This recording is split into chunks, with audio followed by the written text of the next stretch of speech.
शासनपति प्रभु महावीर स्वामी को हम वंदन करते हैं। सभी गुरु भगवंतों को तिकोतों के पाठ से वंदन करते हैं। श्रद्धावान भाई बहनों, आपके अंदर विराजित आत्मा को माजलगांव से सुभाष कोठारी का सादर प्रणाम, सादर जय जिनेंद्र। अंतगढ़ सूत्र पर मेरा ये 50वां वीडियो है।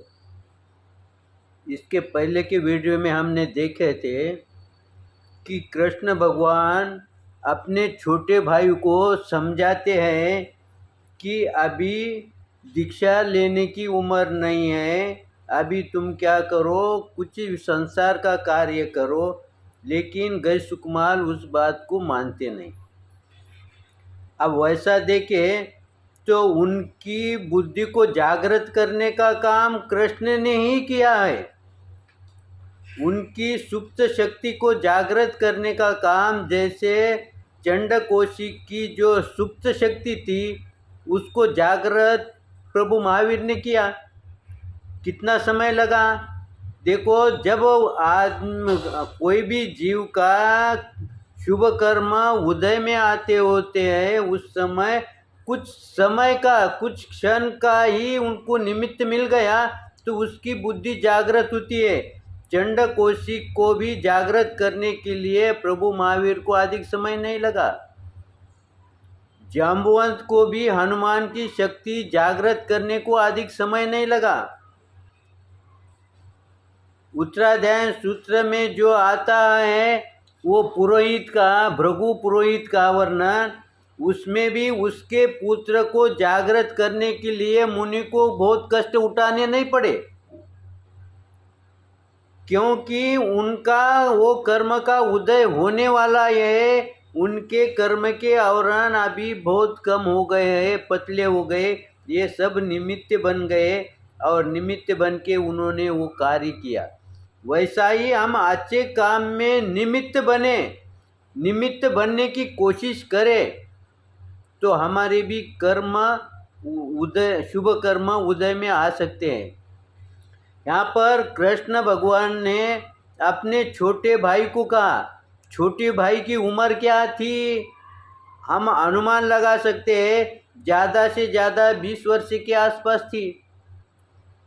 अब 20 वर्ष का लड़का अपने माता पिता से, अपने बड़े भाई से, क्योंकि कृष्ण के उम्र में और इसके उम्र में कम से कम 8-10 वर्ष का तो भी फर्क होगा अनुमान से।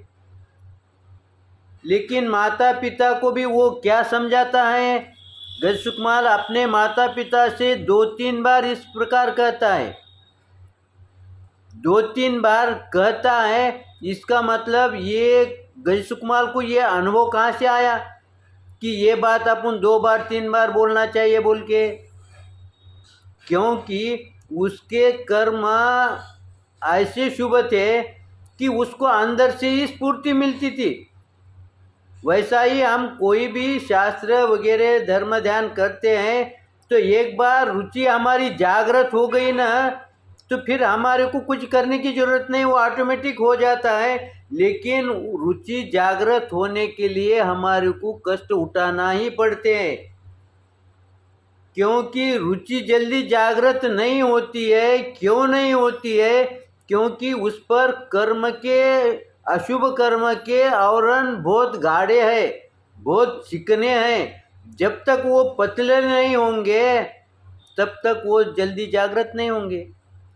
अब वो 20 वर्ष का बच्चा अपने माता पिता से कहता है कि हे देवानुप्रियो, काम भोग का आधारभूत यह स्त्री पुरुष संबंधी शरीर मल मूत्र कफ वात पित्त शुक्र और शोषित का भंडार है।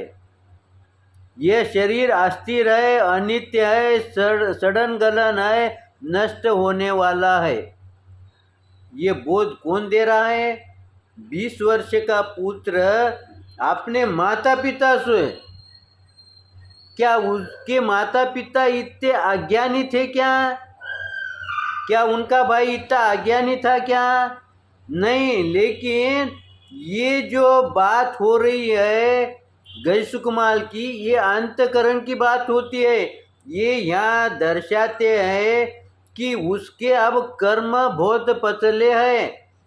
एकादा छोटा बच्चा हमें भी कुछ अच्छी बात समझाता है, उस समय तुम उसके स्वभाव का अवलोकन करो, वो भद्रिक होता है, उसकी बुद्धि में कुटिलता नहीं होती है। तुम अपने घर में भी अवलोकन कर सकते हैं कि एकादा छोटा बच्चा अगर कोई ज्ञान की बात, सही बात अगर बुजुर्गों को समझाते हैं, इसका मतलब उसका स्वभाव भद्रिक है। ये तुम आप परीक्षा करके देखो।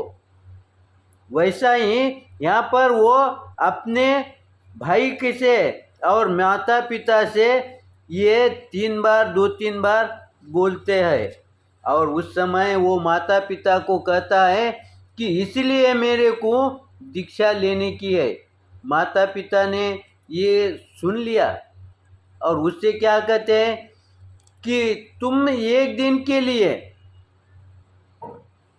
वचन, एक अनुकूल प्रतिकूल वचनों से उन्होंने समझाया, असमर्थ होकर इस प्रकार बोले, हे पुत्र। अब उन्होंने अपने पुत्र को समझाया, 1 बार 2 बार 4 बार समझाया, लेकिन उन्होंने ध्यान में लिया कि अपना पुत्र समझ के बाहर है, क्योंकि अपनी बुद्धि, हमारी बुद्धि